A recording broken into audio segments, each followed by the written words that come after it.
I love you Salma. এটা কি হলো শাকিল? তোমার আসতে এত দেরি হলো কেন? কখন থেকে তোমার জন্য অপেক্ষা করছি। সরি সোনা, আমি একটা জরুরি কাজে গিয়েছিলাম, ওখানে একটু দেরি হয়ে গেল। আমি তোমাকে একটা সুন্দর জায়গায় ঘুরতে নিয়ে যাবো, কোথায়? বড় রেস্টুরেন্টে। না আমি যাবো না, কেউ দেখলে কি বলবে? আরে সোনা, কেউ দেখতে পাবে না, আমি তো আছি।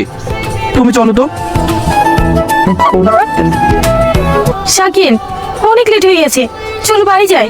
অবশ্যই যাবো। এই ওয়েটার, দুটো কোল্ড ড্রিঙ্কস নিয়ে এসো।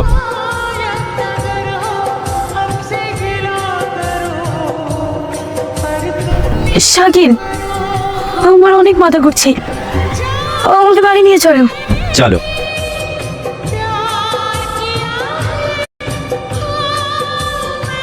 সেদিনের পর থেকে আমি মনে স্থির করেছি আমি কোনো ছেলেকে বিয়ে করব না। চলো আব্বা। দেখলে মা, টনি যদি আমাকে এতই ভালোবাসতো তাহলে আমাকে চলে যেত না। আসল সত্যিটা জানার পরে কোনো ছেলে আমাকে বিয়ে করবে না। চলো মা। এই জানোয়ারটা কি এমন কেস দেবেন যেন কোনো মতে জেল থেকে না বাড়তে পারি?